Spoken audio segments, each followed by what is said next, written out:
So ಆದಷ್ಟು ಸಹ ಸ್ವಲ್ಪ ಓಡಾಡುವಂಥದ್ದು ಮಾಡುವಂಥದ್ದು, ಆಮೇಲೆ ನಮ್ಮ ಆಹಾರದಲ್ಲಿ ಹೆಚ್ಚಿಗೆ ಕ್ಯಾಲ್ಸಿಯಂ ಮತ್ತು ವಿಟಮಿನ್ ಡಿ ಇರುವಂಥ ಆಹಾರಗಳನ್ನ ಆದಷ್ಟು ಸೇವನೆ ಮಾಡುವಂಥದ್ದು, ಯಾರು ತುಂಬ ಚಿಂತೆ ಮಾಡೋದು ಮತ್ತು ಯಾವಾಗಲೂ ಕೊರಗುವಂಥದ್ದು. ಸಾಮಾನ್ಯವಾಗಿ ಪ್ರೆಗ್ನೆನ್ಸಿ ಟೈಮಲ್ಲಿ, ಲೇಡೀಸ್ ಪ್ರೆಗ್ನೆನ್ಸಿ ಟೈಮಲ್ಲಿ ಏನು ಅವ್ರು ಕ್ಯಾರಿ ಮಾಡ್ತಿರ್ತಾರೆ ಆ ಟೈಮಲ್ಲಿ ಬ್ಯಾಕ್ ಪೇನ್ ಕಾಣಿಸ್ಕೊಳ್ಳೋದು ಸಾಮಾನ್ಯ. ಮತ್ತೆ ಎಲ್ರಿಗೂ ನಮಸ್ಕಾರ. ಇವತ್ತು ಮತ್ತೊಂದು ವಿಡಿಯೋ ಜೊತೆ ಬಂದಿದ್ದೀನಿ. ಮೊದಲು ನಾನು ಏನು ಹೇಳಿದ್ದೆ, ಬ್ಯಾಕ್ ಪೇನ್ ಬಗ್ಗೆ ಮಿತ್ಸ್ ಇದೆ ಅಂತ ಹೇಳಿದ್ದೆ. ಇವತ್ತು ಆ ಬ್ಯಾಕ್ ಪೇನ್ ಬರೋದಕ್ಕೆ ಕಾರಣ ಏನು ಅನ್ನೋದ್ರ ಬಗ್ಗೆ ಮಾತಾಡೋದಕ್ಕೆ ಬಂದಿದ್ದೀನಿ. ಎಲ್ಲರನ್ನೂ ಸಹ ನನ್ನ ಈ ಒಂದು ಯೂಟ್ಯೂಬ್ ಚಾನಲ್ಗೆ ವೆಲ್ಕಮ್ ಮಾಡ್ತೀನಿ. ಹೆಲ್ದಿ ಯಾವಾಗಲೂ ಭದ್ರಂ ನೇಚರ್ಸ್ ಕ್ಲಿನಿಕ್ ಅನ್ನುವಂಥದ್ದು ನಮ್ಮ ಕ್ಲಿನಿಕ್ ಇರೋದು RR ನಗರ್ ಬೆಮ್ಮೆಲ್ ಲೇಔಟ್ ಅಲ್ಲಿ. ನಾವು ಫ್ರಮ್ ಪಾಸ್ಟ್ 2009 ಇಂದನೂ ಸಹ ಈ ಒಂದು ಆಕ್ಯುಪಂಕ್ಚರ್ನ ಪ್ರಾಕ್ಟೀಸ್ ಮಾಡ್ತಾ ಇದ್ದೀವಿ. ಸೊ ಎಲ್ಲಾ ತರದ ಹೆಲ್ತ್ ಇಶ್ಯೂಸ್ಗಳು ಸಹ ಇಲ್ಲಿ ಒಂದು ನಮ್ಮ ಆಕ್ಯುಪಂಕ್ಚರ್ ಟ್ರೀಟ್ಮೆಂಟ್ ಮುಖಾಂತರ ಅವರಿಗೆ ರಿಸಲ್ಟ್ಸ್ ಕೊಡ್ತಾ ಇದೀವಿ. ಸೊ ಈಗ ವಿಷಯಕ್ಕೆ ಬರೋಣ. ಏನಿದು ಬ್ಯಾಕ್ ಪೇನ್ ಏನಕ್ಕೆ ಬರುತ್ತೆ, ಕಾರಣ ಬೇಕಾದ್ರೆ ಬರೋದಕ್ಕೆ ಮೊದಲನೇದಾಗಿ ಹೇಳಿ ಹಲವಾರು ಕಾರಣಗಳಿದೆ ಇದರಲ್ಲಿ. ಅದನ್ನ ಮೊದಲನೇದಾಗಿ ಹೇಳ್ಬೇಕು ಅಂತ ಹೇಳಿದ್ರೆ, ಈಗ ಸಾಮಾನ್ಯವಾಗಿ ಎಲ್ಲರೂ ಮಾಡೋ ತಪ್ಪೇನು ಗೊತ್ತಾ, ರಾತ್ರಿ ಹೊಟ್ಟೆ ತುಂಬ ಊಟ ಮಾಡ್ತೀರಾ, ಊಟ ಮಾಡಿ ಇನ್ನೂ ಒಂದು ಅರ್ಧ ಗಂಟೆನೂ ಆಗಿರಲ್ಲ, 10-15 ನಿಮಿಷ ಆಗಿರುತ್ತಷ್ಟೇ, ಚೆನ್ನಾಗಿ ಊಟ ಮಾಡಿ ಹೋಗಿ ಮಲ್ಕೊಳ್ತೀರಾ. ಸೊ ಅವಾಗ ಏನಾಗುತ್ತೆ, ಊಟ ಮಾಡಿರ್ತೀರಾ, ಹೊಟ್ಟೆ ಫುಲ್ ಆಗಿರುತ್ತೆ. ಸೊ ಹೋಗಿ ಹಾಗೆ ಮಲ್ಕೊಳ್ಳೋದ್ರಿಂದಾಗಿ ಆ ಒಂದು ವೆಯ್ಟ್ ಏನಿದೆ ಅದು ಬ್ಯಾಕ್ ಮೇಲೆ ಬಿಡುತ್ತೆ, ನಮ್ಮ ಬೆನ್ನಿನ ಮೇಲೆ ಬಿಡುತ್ತೆ ಆ ವೆಯ್ಟ್. ಸೊ ಇದು ಒಂದು ಮುಖ್ಯ ಕಾರಣ ಬ್ಯಾಕ್ ಪೇನ್ ಬರೋದಕ್ಕೆ. ಸೊ ಹಾಗಾಗಿ ನಾನೇನು ಸಜೆಸ್ಟ್ ಮಾಡ್ತೀನಿ ಅಂತ ಹೇಳಿದ್ರೆ, ಆದಷ್ಟು ಊಟ ಮಾಡಿ ಅಟ್ಲೀಸ್ಟ್ ಒಂದು 2 hours ಆಗಿರ್ಬೇಕು, 1.5 2 hours ಆಗಿರ್ಬೇಕು. ಅದಾದ್ಮೇಲೆ ಮಲ್ಕೊಳ್ಳೋದಕ್ಕೆ ಹೋದ್ರೆ ಒಳ್ಳೇದು. ಅದರಲ್ಲೂ ಸಹ ರಾತ್ರಿಯ ಊಟ ಅಂತ ಏನ್ ಹೇಳ್ತೀವಿ ಅದು ಎಷ್ಟು ಕಮ್ಮಿ ಇರುತ್ತೋ ಅಷ್ಟು ಒಳ್ಳೇದು ಅಂತ ಹೇಳ್ತೀವಿ.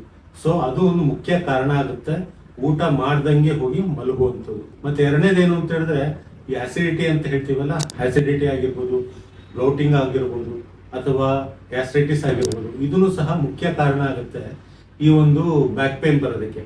ಯಾಕಪ್ಪ ಅಂತ ನೋಡಿದ್ರೆ ನೋಡಿ, ಈಗ ಆಸಿಡಿಟಿ ಆಗಿರುತ್ತೆ, ಗ್ಯಾಸ್ಟ್ರಿಕ್ ಅಂತ ಏನಾಗಿರುತ್ತೆ, ಇದಾದಾಗ ಏನಾಗುತ್ತೆ ದೇಹದಲ್ಲಿ ವಿಪರೀತವಾಗಿ ಗ್ಯಾಸ್ ಫಾರ್ಮೇಶನ್ ಆಗುತ್ತೆ. ಸೊ ಯಾವಾಗ ಗ್ಯಾಸ್ ಫಾರ್ಮೇಶನ್ ಆಗುತ್ತೋ ಅದು ನಮ್ಮ ಬ್ಯಾಕ್ ಮೇಲೆ ಪ್ರೆಷರ್ ಬೀಳುತ್ತೆ. ಜೊತೆಗೆ ಆಸಿಡಿಟಿ ಮತ್ತೆ ಗ್ಯಾಸ್ಟ್ರೈಟಿಸ್ ಆಗಿದ್ದಾಗ ನಮ್ಮ ಅಬ್ಡಮನ್ ಅನ್ನುವಂಥದ್ದು ಇನ್ಫ್ಲೇಮ್ಡ್ ಆಗಿರುತ್ತೆ ಅಥವಾ ಸೆನ್ಸಿಟಿವ್ ಆಗಿರುತ್ತೆ. ಸೊ ಅಂತ ಸಂದರ್ಭದಲ್ಲೂ ಸಹ ನಮ್ಮ ಒಂದು ಬ್ಯಾಕ್ ಸಹ ಸೆನ್ಸಿಟಿವ್ ಆಗುತ್ತೆ, ಅದರಿಂದನೂ ಸಹ ನಮಗೆ ಬ್ಯಾಕ್ ಪೇನ್ ಕಾಣಿಸ್ಕೊಳ್ಳುವಂಥದ್ದಾಗುತ್ತೆ. ಸೊ ಆದಷ್ಟು ಸಹ ತುಂಬಾ ಮಸಾಲೆ ಇರುವಂತ ಐಟಮ್ಸ್ ತಿನ್ನುವಂಥದ್ದನ್ನು ಅವಾಯ್ಡ್ ಮಾಡಿ ಅಂತ ಹೇಳ್ತೀನಿ.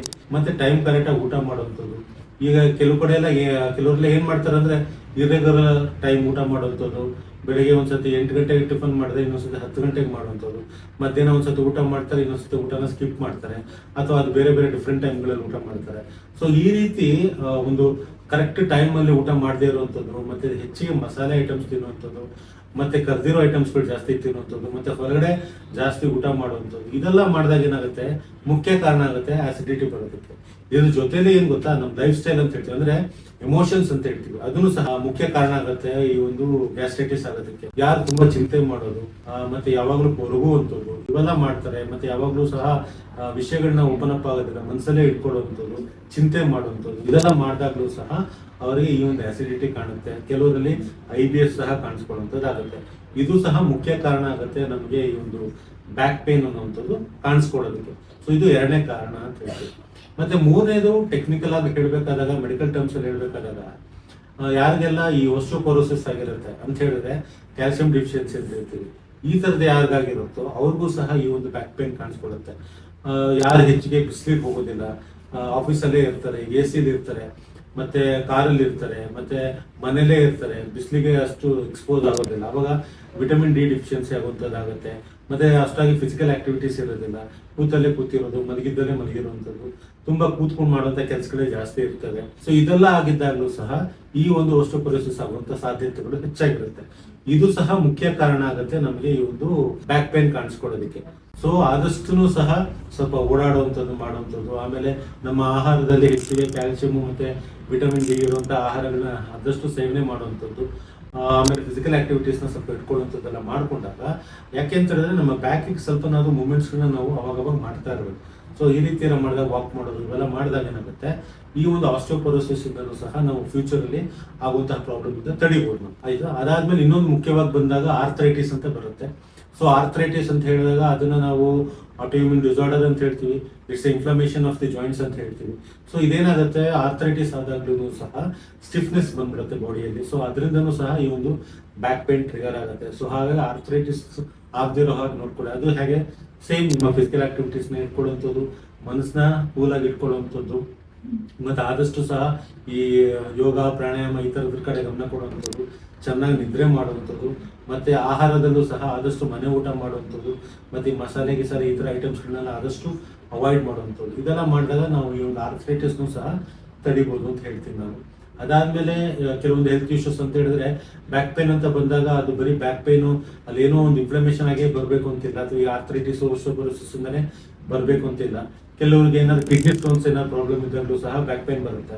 ಸಾಮಾನ್ಯವಾಗಿ ಬ್ಯಾಕ್ ಪೇನ್ ಅನ್ನೋದು ಬರೀ ಬ್ಯಾಕಲ್ಲಿ ಮಾತ್ರ ಸೀಮಿತವಾಗಿದ್ರೆ ಅದು ಬ್ಯಾಕಿಗೆ ಸಂಬಂಧಪಟ್ಟಿರುತ್ತೆ. ಬಟ್ ಬ್ಯಾಕ್ ಪೇನ್ ಅನ್ನುವಂಥದ್ದು ಅದು ಫ್ರಂಟಲ್ಲೂ ಸಹ ರೇಡಿಯೇಟ್ ಆಗ್ತಾ ಇದೆ, ಗ್ರಾಯಿನ್ ಏರಿಯಾದು ರೇಡಿಯೇಟ್ ಆಗ್ತಿದೆ ಅಂತ ಹೇಳಿದ್ರೆ ಅಲ್ಲಿ ಏನೋ ಕಿಡ್ನಿ ಸ್ಟೋನ್ ಆಗಿರೋ ಸಾಧ್ಯತೆಗಳು ಹೆಚ್ಚಾಗಿರುತ್ತೆ. ಸೊ ಕಿಡ್ನಿ ಸ್ಟೋನ್ ಅಂತ ಹೇಳಿದಾಗ ಆ ಬ್ಯಾಕ್ ಪೇನ್ ಅನ್ನೋದು ಆದಷ್ಟು ಒಂದು ಸೈಡಲ್ಲಿ, ಅದು ಸೈಡಲ್ಲಿ ಮೇಯ್ನ್ ಆಗಿ ಕಾಣಿಸ್ಕೊಳ್ತಾ ಇರುತ್ತೆ, ಮತ್ತೆ ಒಂದೇ ಕಡೆ ಕಾನ್ಸಂಟ್ರೇಟೆಡ್ ಆಗಿರುತ್ತೆ ಬ್ಯಾಕ್ ಪೇನ್ ಅನ್ನೋಂಥದ್ದು, ಮತ್ತೆ ಅದು ಫ್ರಂಟಿಗೆ ರೇಡಿಯೇಟ್ ಆಗ್ತಾ ಇರುತ್ತೆ ಬ್ಯಾಕ್ ಪೇನ್. ಸೊ ಅವಾಗ ಅರ್ಥ ಮಾಡ್ಕೋಬಹುದು ಅದು ಕಿಡ್ನಿ ಸ್ಟೋನ್ ಇಂದ ಬಂದಂತಹ ಬ್ಯಾಕ್ ಪೇನ್ ಸಾಧ್ಯತೆಗಳು ಜಾಸ್ತಿ ಇರುತ್ತೆ ಅಂತ ಹೇಳಿ. ಹಾಗೆ ಗಾಲ್ ಸ್ಟೋನ್ ಆಗಿದ್ರೆ, ಗಾಲ್ ಬ್ಲಾಡರ್ ಸ್ಟೋನ್ ಆಗಿದ್ರು ಸಹ ಈ ಒಂದು ಬ್ಯಾಕ್ ಪೇನ್ ಅನ್ನುವಂಥದ್ದು ಕಾಣಿಸ್ಕೊಡುತ್ತೆ. ಆಮೇಲೆ ಕೆಲವೊಂದ್ರಲ್ಲಿ ಏನಾಗುತ್ತೆ ಅಂತ ಹೇಳಿದ್ರೆ, ನಾವೇನಾದ್ರು ಆಡ್ಬೇಕಾದಾಗ ಏನಾದ್ರು ಟ್ವಿಸ್ಟ್ ಮಾಡ್ಕೊಂಡಿದ್ರೆ, ಬಗ್ಗೆ ಏನಾದ್ರು ವೆಯ್ಟ್ ಎತ್ಬೇಕಾದಾಗ ಏನಾದ್ರು ಟ್ವಿಸ್ಟ್ ಮಾಡ್ಕೊಂಡಿದ್ರೆ, ಅಲ್ಲಿ ಏನಾದ್ರು ಸ್ಪ್ರೇನ್ ಆಗಿದ್ದಾಗಲೂ ಸಹ ಈ ಒಂದು ಬ್ಯಾಕ್ ಪೇನ್ ಕಾಣಿಸ್ಕೊಡುತ್ತೆ. ಅಂದ್ರೆ ಮೇನ್ ಆಗಿ ನಮ್ಮ ಬ್ಯಾಕ್ ಅನ್ನುವಂಥದ್ದು ಅಲ್ಲಿ ಏನ್ ಮಸಲ್ಸ್ ಅಂತ ಇರುತ್ತೆ, ಕಾಂಪ್ಲೆಕ್ಸ್ ಮಸಲ್ಸ್ ಇರುತ್ತೆ, ಬಂಡಲ್ ಆಫ್ ಕಾಂಪ್ಲೆಕ್ಸ್ ಮಸಲ್ಸ್ ಅಂತ ಹೇಳ್ತೀವಿ. ಸೊ ಆ ಮಸಲ್ಸ್ ಅಲ್ಲಿ ಏನಾದ್ರು ಇನ್ಫ್ಲಮೇಷನ್ ಆದಾಗ, ಅಥವಾ ಆ ಮಸಲ್ಸ್ ಏನಾದ್ರು ವೀಕ್ ಆದಾಗ, ಟೇರ್ ಆದಾಗ, ಆಮೇಲೆ ಲಿಗ್ಮೆಂಟ್ ಅಲ್ಲಿ ಏನಾದ್ರು ವ್ಯತ್ಯಾಸಗಳಾದಾಗ ಸಹ ಈ ಒಂದು ಬ್ಯಾಕ್ ಪೇನ್ ಕಾಣಿಸ್ಕೊಳ್ಳುವಂಥದ್ದಾಗುತ್ತೆ. ಇದರ ಜೊತೆಲಿ ಏನು ಅಂತ ಹೇಳಿದ್ರೆ, ನಮ್ಮ ಒಂದು ಬ್ಯಾಕ್ ಪೇನ್ ಅಲ್ಲಿ ಏನ್ ಕುಶನ್ ಅಂತ ಹೇಳ್ತೀವಿ, ಅಲ್ಲೇನಾದ್ರು ಪ್ರೆಸ್ ಆದಾಗ, ಅಂದ್ರೆ ಡಿಸ್ಕ್ ಅಂತ ನಾವೇನ್ ಹೇಳ್ತೀವಲ್ಲ, ಅಲ್ಲೇನಾದ್ರು ಪ್ರೆಸ್ ಆಗಿ ಆ ಜೆಲ್ ಏನಾದ್ರು ಲೀಕ್ ಆದಾಗಲೂ ಸಹ ನಮ್ಗೆ ಈ ಒಂದು ಬ್ಯಾಕ್ ಪೇನ್ ಕಾಣಿಸ್ಕೊಳ್ಳುವಂಥದ್ದಾಗುತ್ತೆ. ಸೊ ಹಾಗಾಗಿ ಅದು ಆಗ್ಬಾರ್ದು ಅಂತ ಹೇಳಿದ್ರೆ ಆದಷ್ಟು ನಾವು ಮಾಡುವಂತಹ ಎಕ್ಸಸೈಸ್ ಆಗಿರ್ಲಿ, ಅಥವಾ ನಾವೇನಾದ್ರು ವಸ್ತುಗಳನ್ನ ಎತ್ತಬೇಕಾದಾಗ, ಲಿಫ್ಟ್ ಮಾಡ್ಬೇಕಾದಾಗ, ಅಥವಾ ತುಂಬಾ ಓಡಾಡ್ಬೇಕಾದಾಗ, ಬಗ್ಗೋದು ಹೇಳೋದು ಎಲ್ಲ ಮಾಡ್ಬೇಕಾದಾಗ ಆದಷ್ಟು ಅದ್ರ ಕಡೆ ಗಮನ ಇರಬೇಕು. ಸುಮ್ಮನೆ ಹೇಗಂದ್ರೆ ಹಾಗೆ ಮಾಡೋದಕ್ಕೆ ಹೋಗ್ಬಾರ್ದು. ಸೊ ಆ ಟೈಮಲ್ಲಿ ಆ ಒಂದು ಟ್ವಿಸ್ಟಿಂಗ್ ಆಗೋದನ್ನ ನಾವು ಅವಾಯ್ಡ್ ಮಾಡ್ಬೋದು ಅಂತ ಹೇಳ್ತೀನಿ. ಮತ್ತೆ ಇನ್ನೊಂದೇನು ಅಂತ ಹೇಳಿದ್ರೆ, ವೀಕ್ ಅಬ್ಡಮನಲ್ ಮಸಲ್ ಅಂತ ಹೇಳ್ತೀವಿ. ಅಂತ ಹೇಳಿದ್ರೆ ಇದೇನಕ್ಕಾಗುತ್ತೆ, ನಮ್ಮ ಅಬ್ಡಮನ್ ಅನ್ನೋಂಥದ್ದು ಇದೆಯಲ್ಲ, ಆ ಮಸಲ್ ವೀಕ್ ಆದಾಗಲೂ ಸಹ ಈ ಒಂದು ಬ್ಯಾಕ್ ಪೇನ್ ಕಾಣಿಸ್ಕೊಳುತ್ತೆ. ಇದೇನಕ್ಕಾಗತ್ತಪ್ಪ ಅಂತ ಹೇಳಿದ್ರೆ, ಸಾಮಾನ್ಯವಾಗಿ ಪ್ರೆಗ್ನೆನ್ಸಿ ಟೈಮಲ್ಲಿ, ಲೇಡೀಸ್ ಪ್ರೆಗ್ನೆನ್ಸಿ ಟೈಮಲ್ಲಿ ಏನು ಅವ್ರು ಕ್ಯಾರಿ ಮಾಡ್ತಿರ್ತಾರೆ, ಆ ಟೈಮಲ್ಲಿ ಬ್ಯಾಕ್ ಪೇನ್ ಕಾಣಿಸ್ಕೊಳ್ಳೋದು ಸಾಮಾನ್ಯ. ಯಾಕೆ ಅಂತ ಹೇಳಿದ್ರೆ ಅವರು ಮಗು ಇರುತ್ತೆ. ಸೊ ಹಾಗಾಗಿ ಬ್ಯಾಕ್ ಮೇಲೆ ತುಂಬ ಪ್ರೆಷರ್ ಆಗುತ್ತೆ. ಸೊ ಅದರಿಂದಾಗಿ ಹಾರ್ಮೋನಲ್ ಇಂಬ್ಯಾಲೆನ್ಸ್ ಎಲ್ಲ ಆಗೋದ್ರಿಂದಾಗಿ, ವ್ಯತ್ಯಾಸ ಆಗೋದ್ರಿಂದಾಗಿ, ಸೊ ಅದರಿಂದ ಸಹ ಬ್ಯಾಕ್ ಪೇನ್ ಕಾಣಿಸ್ಕೊಳ್ಳುತ್ತೆ. ಒಂದ್ಸತಿ ಡೆಲಿವರಿ ಆದಮೇಲೆ ಅವರು ಆ ಒಂದು ಮಸಲ್ಸ್ ಏನು ಅಬ್ಡಮನ್ ವಾಲ್ ಮಸಲ್ಸ್ ಏನಿರುತ್ತೆ, ಆ ಅಬ್ಡಮನ್ ಮಸಲ್ಸ್ ವೀಕ್ ಆಗಿರುತ್ತೆ. ಆ ಟೈಮಲ್ಲಿ ಕರೆಕ್ಟಾಗಿ ಅವರು ಆರೈಕೆ ಮಾಡ್ಕೊಳ್ಳದೆ, ಆ ಒಂದು ಏನು ಅಬ್ಡಮನ್ ಸ್ಟ್ರೆಚ್ ಆಗಿರುತ್ತೆ ಅದನ್ನೆಲ್ಲ ಮತ್ತೆ ಸರಿ ಮಾಡ್ಕೊಳ್ಳದೆ ಹೋದ್ರೆ ಆ ಟೈಮಲ್ಲಿ ಇಗ್ನೋರೆನ್ಸ್ ಮಾಡ್ಕೊಳ್ತಾ ಹೋಯ್ತು ಅಂದ್ರೆ ಲೈಫ್ ಟೈಮ್ ಅವ್ರಿಗೆ ಆ ಬ್ಯಾಕ್ ಪೇನ್ ಅನ್ನೋದು ಬಿಟ್ಟು ಹೋಗೋದಿಲ್ಲ. ಸಣ್ಣ ಪುಟ್ಟ ಸಮಸ್ಯೆ ಆದಾಗಲೂ ಸಹ ಅವ್ರಿಗೆ ಸಿವಿಯರ್ ಬ್ಯಾಕ್ ಪೇನ್ ಕಾಣಿಸ್ಕೊಳುತ್ತೆ. ಸೊ ಹಾಗಾಗಿ ಬಾಣಂತ ಟೈಮಲ್ಲಿ ಏನು ಹೆಣ್ಮಕ್ಳು ಒಂದು ಪ್ರೊಸೀಜರ್ ಏನಿರುತ್ತೆ ಅದು ಕರೆಕ್ಟಾಗಿ ಫಾಲೋ ಮಾಡಬೇಕು. ಮತ್ತೆ ಆ ಒಂದು ಅಬ್ಡಮನ್ ಏನು ವೀಕ್ ಆಗಿರುತ್ತೆ ಅದನ್ನ ಮತ್ತೆ ಗಟ್ಟಿ ಮಾಡ್ಕೋಬೇಕು, ಸ್ಟ್ರಾಂಗ್ ಆ ಕೋರ್ ಮಸಲ್ಸ್ ಅಂತ ಏನು ಹೇಳ್ತೀವಿ ಅದನ್ನ ಸ್ಟ್ರಾಂಗ್ ಮಾಡ್ಕೋಬೇಕು. ಬಟ್ ಡೆಲಿವರಿ ಆದ್ಮೇಲೆ ಅದನ್ನ ಇಗ್ನೋರ್ ಮಾಡಿಕೊಂಡು ಏನಾಗಲ್ಲ ಬಿಡು ಅಂತ ಅಂದ್ಕೊಂಡು ಕ್ಯಾಶುವಲ್ ಆಗಿ ಇದ್ದಾಗ ಏನಾಗುತ್ತೆ, ಆ ಒಂದು ಅಬ್ಡಮನ್ ಅನ್ನುವಂಥದ್ದು ವೀಕ್, ಆ ಮಸಲ್ ಅನ್ನುವಂಥದ್ದು ವೀಕ್ ಆಗೋಗುತ್ತೆ. ಅದಾದ್ಮೇಲೆ ಲೈಫ್ ಟೈಮ್ ಅವರಿಗೆ ಆ ಬ್ಯಾಕ್ ಪೇನ್ ಅನ್ನುವಂಥದ್ದು ಕಾಣಿಸುತ್ತೆ. ಸ್ವಲ್ಪ ಎಕ್ಸರ್ಸೈಸ್ ಮಾಡೋದಾಗ್ಲಿ, ಅಥವಾ ಸ್ವಲ್ಪ ಕೆಲಸ ಮಾಡೋದಾಗ್ಲಿ ಮನೆಯಲ್ಲಿ, ಅಥವಾ ತುಂಬ ಕೂತ್ಕೊಂಡಿರೋದು ನಿಂತ್ಕೊಂಡಿರೋದೆಲ್ಲ ಮಾಡಿದಾಗ ಅವರಿಗೆ ಬ್ಯಾಕ್ ಪೇನ್ ಕಾಣಿಸ್ಕೊಳ್ಳುವಂಥದ್ದಾಗುತ್ತೆ. ಇನ್ನೊಂದು ಏನಂತ ಹೇಳಿದ್ರೆ, ಯಾರು ದಪ್ಪ ಅಂದ್ರೆ ಅವರು ನೋಡೋದಕ್ಕೆ ಸಣ್ಣ ಇರ್ತಾರೆ, ಹೊಟ್ಟೆ ಮಾತ್ರ ದಪ್ಪ ಇರುತ್ತೆ. ಅಂದ್ರೆ ಫಿಸಿಕಲ್ ಅಂದ್ರೆ ಕೈ ಕಾಲು ಎಲ್ಲ ಸಣ್ಣ ಇರುತ್ತೆ, ಹೊಟ್ಟೆ ಮಾತ್ರ ದಪ್ಪ ಇರುತ್ತೆ. ಅವಾಗ ಆ ಒಂದು ವೆಯ್ಟ್ ಅನ್ನುವಂಥದ್ದು ಬ್ಯಾಕ್ ಮೇಲೆ ಬೀಳುತ್ತೆ. ಸೊ ಅಬ್ಡಮನ್ ಮಸಲ್ ವೀಕ್ ಆಗಿರೋದ್ರಿಂದನೂ ಸಹ ಅವರಿಗೆ ಈ ಒಂದು ಬ್ಯಾಕ್ ಪೇನ್ ಕಾಣಿಸ್ಕೊಳ್ಳುವಂಥದ್ದಾಗುತ್ತೆ. ಇನ್ನೊಂದು ಮೂರನೇದು ಬಂದು ಓವರ್ ವೇಟ್ ಅಂತ ಹೇಳ್ತೀವಿ. ಅಂತ ಹೇಳಿದ್ರೆ ದೇಹ ಅಂದ್ರೆ ಈ ಒಂದು ಹೈಟಿಗೆ ಇಷ್ಟು ವೆಯ್ಟ್ ಇರಬೇಕು ಅಂತ ಇರುತ್ತೆ. ಪ್ಲಸ್ ಆರ್ ಮೈನಸ್ ಒಂದು 5 kg ಆ ಕಡೆ ಈ ಕಡೆ ಆಗ್ಬೋದು. ಅದನ್ನ ಬಿಟ್ಟು ಹೆವಿ ಅಂದ್ರೆ 10 kg 20 kg ವೆಯ್ಟ್ ಜಾಸ್ತಿ ಇದ್ದಾಗ ಏನಾಗುತ್ತೆ, ಅಂತರೂ ಸಹ ಫ್ರೀಕ್ವೆಂಟ್ ಆಗಿ ಬ್ಯಾಕ್ ಪೇನ್ ಬರುವಂಥದ್ದೆಲ್ಲ ಆಗುತ್ತೆ. ಸೊ ಹಾಗಾಗಿ ಈ ಅಬ್ಡಮನ್ ಮಸಲ್ಸ್ ನಾವೇನು ಹೇಳ್ತೀವಲ್ಲ ಅದನ್ನ ನಾವು ಸ್ಟ್ರಾಂಗ್ ಆಗಿ ಇಟ್ಕೊಳ್ಳುವಂಥದ್ದು ತುಂಬಾ ಇಂಪಾರ್ಟೆಂಟ್ ಆಗುತ್ತೆ. ಸೊ ಹಾಗಾಗಿ ಆದಷ್ಟು ಒಂದು ಐಡಿಯಲ್ ವೆಯ್ಟ್ ಮೇಂಟೈನ್ ಮಾಡುತ್ತೆ. ಆವಾಗ ಅಬ್ಡಮನ್ ಎಕ್ಸರ್ಸೈಸ್ ಮಾಡಿಕೊಂಡು ಆ ಅಬ್ಡಮನ್ ಕೋರ್ ಮಸಲ್ಸ್ ಏನಿರುತ್ತೆ ಅದನ್ನ ಸ್ಟ್ರೆಂಥನ್ ಮಾಡುವಂಥದ್ದು ಇದು ತುಂಬಾ ಮುಖ್ಯವಾಗುತ್ತೆ. ಸೊ ಇದು ಹಲವಾರು ಕಾರಣಗಳು ನಿಮಗೆ ಏನು ಬ್ಯಾಕ್ ಪೇನ್ ಬರುತ್ತೆ ಅಂತ ನಾನು ಏನು ಹೇಳಿದ್ದಾರೆ ಇದಕ್ಕೆ ಇದೆಲ್ಲ ಒಂದು ಕಾರಣಗಳಾಗಿರ್ತವೆ. ಬಟ್ ಈ ಒಂದು ಕಾರಣಗಳು ಬಂದಾಗ ನೀವು ಅದನ್ನ ಜಡ್ಜ್ ಮಾಡಿಕೊಂಡು ನೀವೇ ಏನು ಡಯಟ್ ಮಾಡೋದಾಗಿರ್ಬೋದು ಅಥವಾ ಸಮ್ ಫಿಸಿಕಲ್ ಆಕ್ಟಿವಿಟೀಸ್ ಮಾಡುವಂಥದ್ದಾಗಿರ್ಬೋದು ಇವೆಲ್ಲ ಮಾಡಿಕೊಂಡು ಸಮ್ ಹೋಮ್ ಮ್ಯಾನೇಜ್ ಮಾಡ್ಬೋದು. ಆದರೆ ಯಾವಾಗ ನಾವು ಈ ಒಂದು ಬ್ಯಾಕ್ ಪೇನ್ ಬಂದಾಗ ನಾವು ವೈದ್ಯರನ್ನ ನೋಡಬೇಕು ಅಥವಾ ಡಾಕ್ಟರ್ನ ನೋಡಬೇಕು ಅಂತ ಸಂದರ್ಭ ಬರುತ್ತೆ ಅಂತ ಹೇಳಿದ್ರೆ, ನಿಮಗೆ ಬ್ಯಾಕ್ ಪೇನ್ ಇದೆ, ಅದ್ರ ಜೊತೆಯಲ್ಲಿ ನಮ್ನೆಸ್ ಫೀಲ್ ಆಗ್ತಾ ಇದೆ, ಆ ಬ್ಯಾಕ್ ಏರಿಯಾದಲ್ಲಿ ನಮ್ನೆಸ್ ಫೀಲ್ ಆಗ್ತಾ ಇದೆ, ಅಥವಾ ಕಾಲಲ್ಲಿ ನಮ್ನೆಸ್ ಫೀಲ್ ಆಗ್ತಿದೆ, ಕೈಯಲ್ಲಿ ನಮ್ನೆಸ್ ಫೀಲ್ ಆಗ್ತಿದೆ, ಮತ್ತೆ ಕತ್ತತ್ರ ಮತ್ತೆ ಶೋಲ್ಡರ್ ಏರಿಯಾದಲ್ಲಿ ನಮ್ನೆಸ್ ಫೀಲ್ ಆಗ್ತಿದೆ ಅಂತ ಹೇಳಿದ್ರೆ ಆಗ ನೀವು ಹೋಗಿ ಒಬ್ಬ ವೈದ್ಯರನ್ನ ನೋಡಬೇಕಾಗತ್ತೆ. ಎರಡನೇದೇನು ಅಂತ ಹೇಳಿದ್ರೆ, ನಿಮಗೆ ಬ್ಯಾಕ್ ಪೇನ್ ಇದೆ, ಅದ್ರ ಜೊತೆಲೂ ಆ ಬ್ಯಾಕ್ ಪೇನ್ ಅನ್ನೋಂಥದ್ದು ಅಲ್ಲೇ ಉಳ್ಕೊಂಡಿಲ್ಲ, ಅದು ಕಾಲಲ್ಲಿ ಮತ್ತೆ ಕೈಯಲ್ಲಿ ರೇಡಿಯೇಟ್ ಆಗ್ತಾ ಇದೆ ಪೇನು.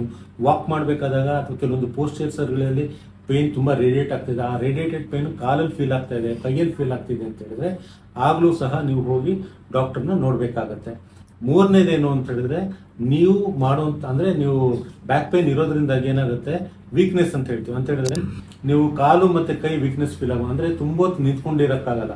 ಒಂದು 10 ನಿಮಿಷ ಇಲ್ಲ 15 ನಿಮಿಷ ನಿಂತ್ಕೊಳ್ತಿದ್ದಂಗೆ ಒಂಥರ ಸೋತೋದಂಗೆ ಆಗುತ್ತೆ, ಕಾಲೆಲ್ಲ ಸೋತೋದಂಗೆ ಆಗುತ್ತೆ, ಮತ್ತೆ ಸೊಂಟ ಒಂಥರ ಸೋತೋದಂಗೆ ಆಗುತ್ತೆ, ನಿಂತ್ಕೊಳ್ಳೋದಕ್ಕೆ ಆಗೋದಿಲ್ಲ. ಅದ್ರ ಜೊತೆಲಿ ಕೆಲವೊಂದು ಕೆಲಸಗಳು ಮಾಡಿದಾಗ ಏನಾದ್ರು ಆಬ್ಜೆಕ್ಟ್ನ ಎತ್ತಿಡೋವಂಥದ್ದು, ವಸ್ತುಗಳನ್ನ ಎತ್ತಿಡೋದಂತೆಲ್ಲ ಮಾಡಿದಾಗ ಕೈ ಸೋತೋದಂಗೆ ಆಗೋದು, ಅಥವಾ ಯಾವುದೋ ಒಂದು ಪೊಸಿಷನಲ್ಲಿ ಕೈ ಇಟ್ಕೊಂಡಾಗ ಕೈ ಫುಲ್ ನಮ್ನೆಸ್ ಬಂದ್ಬಿಡೋದು, ಕೈ ಒಂಥರ ನಿಶಕ್ತಿ ಆಗಿದೆ, ಕೈಯಲ್ಲಿ ಸ್ಟ್ರೆಂತೇ ಇಲ್ವೇನೋ ಅಂತ ಅನ್ಸುತ್ತೆ. ಈ ರೀತಿ ಕಾಲಲ್ಲಿ ಮತ್ತೆ ಕೈಯಲ್ಲಿ ನಿಮಗೆ ವೀಕ್ನೆಸ್ ಫೀಲ್ ಆಗ್ತಿದೆ, ಏನು ಸ್ಟ್ರೆಂತ್ ಇಲ್ಲ ಅಂತ ಫೀಲ್ ಆಗ್ತಿದೆ, ಕೆಲಸ ಜಾಸ್ತಿ ಮಾಡೋಕ್ಕಾಗಲ್ಲ, ತುಂಬ ಸುಸ್ತಾಗ್ತಿದೆ ಕಾಲು ಕೈಗಳಲ್ಲಿ ಅಂತ ಹೇಳಿದ್ರು ಸಹ ಆಗ್ಲೂ ಹೋಗಿ ನೀವು ವೈದ್ಯರನ್ನು ನೋಡಬೇಕಾಗುತ್ತೆ. ಯಾಕಂದ್ರೆ ಇದು ಬರೀ ಬ್ಯಾಕ್ ಪೇನ್ ಅಲ್ಲ, ಬ್ಯಾಕ್ ಪೇನ್ ಇಂದ ಅದು ಸ್ವಲ್ಪ ಜಾಸ್ತಿನೇ ಏನೋ ಪ್ರಾಬ್ಲಮ್ ಆಗಿದೆ ಅಂತೇಳಿ ಸೂಚನೆ ಕೊಡ್ತಿದೆ ಅಂತ ಹೇಳಿ ಅರ್ಥ. ಹಾಗೇನೆ ಇನ್ನೊಂದೇನು ಅಂತ ಹೇಳಿದ್ರೆ, ನನಗೆ ಬ್ಯಾಕ್ ಪೇನ್ ಇದೆ, ಬಟ್ ರಿಸರ್ಚ್ ಮಾಡಕ್ ಹೋದಾಗ ಸಿವಿಯರ್ ಆಗಿ ಬ್ಯಾಕ್ ಪೇನ್ ಆಗುತ್ತೆ, ನಾನು ರಿಸರ್ಚ್ ಮಾಡೋಕ್ಕೆ ಆಗೋದಿಲ್ಲ, ತುಂಬ ನೋವಾಗುತ್ತೆ, ಸೊಂಟ ನೋವು ಬರುತ್ತೆ ನನಗೆ ಅಂದರೂ ಸಹ ಅದು ಸೂಚನೆ ಕೊಡ್ತಿದೆ ಏನೋ ಸಮ್ ಸಿವಿಯಾರಿಟಿ ಏನೋ ಇದೆ ಅಂತೇಳಿ. ಆ ಟೈಮಲ್ಲೂ ಸಹ ಹೋಗಿ ವೈದ್ಯರನ್ನ ನೋಡಬೇಕಾಗತ್ತೆ. ಬ್ಯಾಕ್ ಪೇನ್ ಅದ್ರ ಜೊತೆಲಿ ನನಗೆ ಜ್ವರ ಬರುತ್ತೆ, ಫ್ರೀಕ್ವೆಂಟಾಗಿ ಜ್ವರ ಬರುತ್ತೆ, ಬ್ಯಾಕ್ ಪೇನು ಜಾಸ್ತಿ ಆಗುತ್ತೆ, ಇದ್ರ ಜೊತೆ ಜ್ವರನೂ ಜಾಸ್ತಿ ಆಗುತ್ತೆ, ಎರಡೂ ಒಟ್ಟಿಗೆ ಬರುತ್ತೆ, ಅಥವಾ ಬ್ಯಾಕ್ ಪೇನ್ ಫಸ್ಟ್ ಬರುತ್ತೆ ಆಮೇಲೆ ಜ್ವರ ಬರುತ್ತೆ, ಇಲ್ಲ ಜ್ವರ ಬಂದು ಮತ್ತೆ ಬ್ಯಾಕ್ ಪೇನ್ ಬರುತ್ತೆ, ಈ ಥರದೆಲ್ಲ ಆಗ್ತಿದೆ ಅಂತ ಹೇಳಿದ್ರು ಸಹ ಆಗಲೂ ಸಹ ಅದು ಬೇರೆ ಏನೋ ಸೂಚನೆ ಕೊಡ್ತಿದೆ ಅಂತೇಳಿ ಸೊ ಆಗಲೂ ಸಹ ವೈದ್ಯರನ್ನ ಹೋಗಿ ನೋಡಬೇಕಾಗುತ್ತೆ. ಸೊ ಹೀಗೆ ಹಲವಾರು ಕಾರಣಗಳಿರ್ತವೆ ನಮಗೆ ಈ ಬ್ಯಾಕ್ ಪೇನ್ ಬರೋದಕ್ಕೆ. ಸೊ ಬ್ಯಾಕ್ ಪೇನ್ ಬಂದಾಗಲೂ ಸಹ ನಾನೀಗ ಹೇಳಿದ್ದೀನಲ್ಲ ಕೆಲವೊಂದು ಕಾರಣಗಳು, ಆ ಒಂದು 5 ಕಾರಣಗಳೇನಿರುತ್ತಲ್ಲ ಅದೆಲ್ಲ ಏನಾದ್ರು ಪಕ್ಷದಲ್ಲಿ ಸೆಕೆಂಡ್ ಥಾಟ್ ಇಲ್ದಿರ ಹೋಗಿ ಡಾಕ್ಟರ್ನ ನೋಡೋವಂಥದ್ದನ್ನ ಮಾಡಿ ಅದೇನಾಗಿದೆ ಅಂತ ಹೇಳಿ ಅದನ್ನು ಐಡೆಂಟಿಫೈ ಮಾಡ್ಕೊಳ್ಳೋಂಥದ್ದು ಮಾಡಿ. ಯಾಕಂದ್ರೆ ಕಾಲು ಏನು ಪೇನ್ ಅನ್ನೋಂಥದ್ದು ಕಾಲಲ್ಲಿ ರೇಡಿಯೇಟ್ ಆಗ್ತಿದೆ ಅಂದರೆ ಅದು ಸಯಾಟಿಕಾ ಆಗೋಗಿರುತ್ತೆ. ಸಯಾಟಿಕಾ ಅಂತ ಹೇಳಿದ್ರೆ ನಥಿಂಗ್ ಬಟ್ ಅಲ್ಲಿ ಕಂಪ್ರೆಷನ್ ಅಥವಾ ಡಿಸ್ಕ್ ಸ್ಲಿಪ್ ಈ ಥರದ್ದೇನೋ ಒಂದು ಆಗಿರಬೇಕು. ಸೊ ಅಂಥ ಸಂದರ್ಭಗಳಲ್ಲಿ ಅದಕ್ಕೆ ತಕ್ಕಂತಹ ಒಂದು ಟ್ರೀಟ್ಮೆಂಟ್ ಅವಶ್ಯಕತೆ ಬೇಕಾಗುತ್ತೆ. ಹಾಗೇನೆ ನಾನು ಆಗಲೇ ಸ್ಟಾರ್ಟಿಂಗಲ್ಲಿ ಹೇಳಿದೆ, ಕೆಲವೊಂದು ಕಾರಣಗಳೆಲ್ಲ ಹೇಳಿದ್ದೆ. ಏನು ಗ್ಯಾಸ್ಟ್ರೈಟಿಸ್ ಆಗದಿರೋ ನೋಡ್ಕೋಬೇಕು, ರಾತ್ರಿ ಊಟ ಮಾಡ್ದಂಗೆ ಇಮಿಡಿಯೇಟ್ ಮಾಡ್ಕೋಬೋದು, ಅದನ್ನೆಲ್ಲ ನೀವೇ ಕರೆಕ್ಷನ್ಸ್ ಮಾಡ್ಕೋಬೋದು. ನಿಮಗೆ ಬ್ಯಾಕ್ ಪೇನ್ ಇದೆ ಅಂತ ಹೇಳಿದಾಗ ಈ ಥರದ್ದು ಏನಾದ್ರು ನೀವು ತಪ್ಪುಗಳು ಮಾಡ್ತಿದ್ದೀರಾ ಅಂತ ಹೇಳ್ಬಿಟ್ಟು ಅದನ್ನು ನೋಡಿ ಕ್ರಾಸ್ ಚೆಕ್ ಮಾಡ್ಕೊಳ್ಳಿ. ಆ ಥರದ್ದು ಏನಾದ್ರು ತಪ್ಪಾಗ್ತಿದೆ ಅಂತ ಹೇಳಿದ್ರೆ ಅದನ್ನು ನೀವು ಸರಿ ಮಾಡ್ಕೊಳ್ತು ಅಂತ ಹೇಳಿದ್ರೆ ಆಟೋಮೆಟಿಕ್ಕಾಗಿ ನಿಮ್ಮ ಒಂದು ಬ್ಯಾಕ್ ಪೇನ್ ಅನ್ನುವಂಥದ್ದು ಕ್ಲಿಯರ್ ಆಗುತ್ತೆ. ಸೊ ಹಾಗಾಗಿ ಈ ಒಂದು ನಾನು ಇಷ್ಟು ಏನು ಹೇಳಿದ್ದೀನಲ್ಲ ಅದನ್ನೆಲ್ಲ ನೀಟಾಗಿ ಅನಲೈಸ್ ಮಾಡ್ಕೊಳ್ಳಿ. ಅನಲೈಸ್ ಮಾಡ್ಕೊಂಡಾಗ ನೀವು ಈ ಒಂದು ಬ್ಯಾಕ್ ಪೇನ್ನ ಅವಾಯ್ಡ್ ಮಾಡ್ಬೋದು, ಬರದೇ ಇರೋ ಹಾಗೆ ನೀವು ಕಾಪಾಡ್ಕೋಬೋದು. ಹಾಗೆ ಬ್ಯಾಕ್ ಪೇನ್ ಬಂದ್ಬಿಟ್ಟಿದೆ ಸರ್ ನನಗೆ, ಮುಂದೆ ನಾನು ಏನು ಮಾಡಬೇಕೀಗ, ನಾನು ಎಲ್ಲಿ ತೋರಿಸ್ಕೋಬೇಕು ಏನು ಅಂತೆಲ್ಲ ಇತ್ತು ಅಂತ ಹೇಳಿದ್ರೆ ನಮ್ಮಲ್ಲಿಗೆ ಬನ್ನಿ, ಆಕ್ಯುಪಂಚರ್ ಟ್ರೀಟ್ಮೆಂಟ್ ತೊಗೊಳ್ಳಿ. ಆಕ್ಯುಪಂಚರ್ ಟ್ರೀಟ್ಮೆಂಟಲ್ಲಿ ವಂಡರ್ಫುಲ್ ಆಗಿ ಈ ಒಂದು ಬ್ಯಾಕ್ ಪೇನಿಗೆ ರಿಸಲ್ಟ್ಸ್ ಇದೆ. ನೆಕ್ಸ್ಟ್ ಒಂದು ವಿಡಿಯೋದಲ್ಲಿ ಹೇಳ್ತೀನಿ ಈ ಆಕ್ಯುಪಂಚರ್ ಟ್ರೀಟ್ಮೆಂಟ್ ಯಾವ ರೀತಿ ಕೆಲಸ ಮಾಡುತ್ತೆ, ಈ ಬ್ಯಾಕ್ ಪೇನ್ ಅನ್ನೋದಕ್ಕೆ ಯಾವ ಥರ ಪಾಯಿಂಟ್ಸ್ಗಳು ವರ್ಕ್ ಆಗುತ್ತೆ, ಯಾವ ರೀತಿ ನೀವು ಏನು ಬ್ಯಾಕ್ ಪೇನ್ ಬಂದಿರ್ತೀರ, ಸ್ಲಿಪ್ ಡಿಸ್ಕ್ ಅಥವಾ ಹರ್ನೇಷನ್ ಆಗಿರ್ಬೋದು, ಬೇರೆ ಏನೋ ಒಂದು ಕಾರಣದಿಂದ ಬ್ಯಾಕ್ ಪೇನ್ ಬಂದಿರ್ಬೋದು, ಅದು ನಮ್ಮ ಆಕ್ಯುಪಂಚರ್ ಟ್ರೀಟ್ಮೆಂಟ್ ತೊಗೊಳೋದ್ರಿಂದ ಹೇಗೆ ಅದು ಕರೆಕ್ಷನ್ಸ್ ಆಗುತ್ತೆ, ಹೇಗೆ ಒಂದ್ಸತಿ ಬ್ಯಾಕ್ ಪೇನ್ ಕ್ಲಿಯರ್ ಆದಮೇಲೆ ಮತ್ತೆ ಅದು ಬರೋದಿಲ್ಲ ಬ್ಯಾಕ್ ಪೇನ್ ಅನ್ನೋಂಥದ್ದು. ಸೊ ಇದೆಲ್ಲನೂ ಸಹ ನಾನು ನೆಕ್ಸ್ಟ್ ವಿಡಿಯೋದಲ್ಲಿ ಹೇಳ್ತೀನಿ. ಆ್ಯಂಡ್ ಪೇನ್ಸ್ಗೆ ನಮ್ಮ ಆಕ್ಯುಪಂಚರ್ ಅನ್ನೋದು ವಂಡರ್ಫುಲ್ ಆಗಿ ಕೆಲಸ ಮಾಡುತ್ತೆ. ಎನಿ ಪೇನ್ಸ್ ಅಂತ ಹೇಳ್ತೀನಿ ನಾನು. ಜಾಸ್ತಿ ಸೆಷನ್ಸ್ ತೊಗೊಳ್ಳಲ್ಲ, ಬೇಗನೆ ಸಹ ಅದನ್ನು ಕ್ಲಿಯರ್ ಮಾಡ್ಕೋಬೋದು. ಅದೇನಾದ್ರು ಹರ್ನಿಯೇಷನ್ ಆಗೋಗಿದೆ, ಆಪರೇಷನ್ ಲೆವೆಲ್ಗೆ ಹೊರಟೋಗಿದೆ ಅಂತ ಹೇಳಿದಾಗ ಮಾತ್ರ ಟೈಮ್ ತಗೊಳುತ್ತೆ. ಅದು ಬಿಟ್ಟರೆ ಬೇರೆ ಟೈಮ್ಗಳಲ್ಲಿ ಕೆಲವೊಂದು ಸೆಷನ್ಸ್ಗಳಲ್ಲಿ ನೀವು ಈ ಒಂದು ಬ್ಯಾಕ್ ಪೇನಿಂದಾಗಲಿ ಅಥವಾ ಕತ್ ನೋವಾಗಲಿ ಯಾವುದೇ ಥರದ ಪೇನ್ ಆಗಿರಲಿ ಅದರಿಂದ ಹೊರಗಡೆ ಬರ್ಬೋದು ಅಂತ ಹೇಳ್ತೀನಿ. ಸೊ ಇಷ್ಟೊತ್ತರೆಗೂ ನಾನು ವಿಡಿಯೋ ನೋಡಿದಿರಿ. ಈ ನೋಡಿದಂಥ ವಿಡಿಯೋದಲ್ಲಿ ನಿಮ್ಗೆ ಏನಾದ್ರು ಡೌಟ್ಸ್ ಇತ್ತು ಅಂತ ಹೇಳಿದ್ರೆ ಕೆಳಗಡೆ ಕಮೆಂಟ್ ಸೆಷನ್ ಎಲ್ಲ ಹಾಕಿ ಆ ಡೌಟ್ಸ್ನ ಕ್ಲಾರಿಫೈ ಮಾಡ್ತೀನಿ. ಇನ್ನು ಮುಂದೆ ಬೇರೆ ಯಾವ್ದಾರ ಒಂದು ಸಬ್ಜೆಕ್ಟ್ ಜೊತೆ ನಾನು ಮಾತಾಡಬೇಕು ಅಂತ ಹೇಳಿದ್ರೆ ಅದನ್ನು ಕಮೆಂಟ್ ಸೆಷನಲ್ಲಿ ಹಾಕಿ, ಯಾವುದೇ ಯಾವುದ್ರ ಬಗ್ಗೆ ಮಾತಾಡಬೇಕು ಅಂತೇಳಿ ಅದ್ರ ಬಗ್ಗೆ ನಾನು ನಿಮಗೆ ಡೀಟೇಲ್ಸ್ನ ಕೊಡುವಂಥದ್ದನ್ನು ಮಾಡ್ತೀನಿ. ಮತ್ತು ಇಷ್ಟೊತ್ತವರು ನಮ್ಮ ವಿಡಿಯೋ ನೋಡೋದಕ್ಕೆ ಧನ್ಯವಾದಗಳು ಹೇಳೋಕ್ಕೆ ಇಷ್ಟಪಡ್ತೀನಿ. Thank you.